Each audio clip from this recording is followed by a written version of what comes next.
Now is not the time to be alone with people of God. Now is not the time. Life is lifing. Yeah. Because life is lifing. And you cannot afford to isolate yourself from the community where you suffer in silence. Hebrews 10:25 says, and let us not neglect our meeting together as some people do, but encourage one another, especially now that the day of his return is drawing near. Nou is die tyd nie. Met pandemics and rumors of wars and al die klomp goede. The economy is up and up. Now is not the time to be a lone wolf. Tell someone next to you, now is not the time to be a lone wolf. Now is not the time to be a lone wolf. Come on.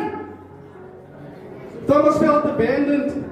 He should have taken his abandonment, his pain, his doubt. He should have taken it to the gathering. He should have taken it to his brothers. Sometimes sê ons vir onsself, jy gaan maar nie kerk toe gaan vandag nie. Jy het nou te veel geskel op die kinders. Jy het nou te veel geargue met my man of my vrou. Jy gaan maar nie kerk toe vandag nie. Now is the time to go!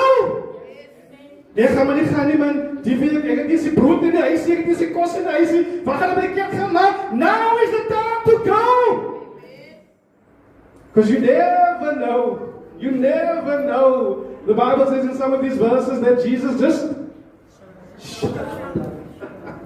hy het net opgedaag in hulle midde in.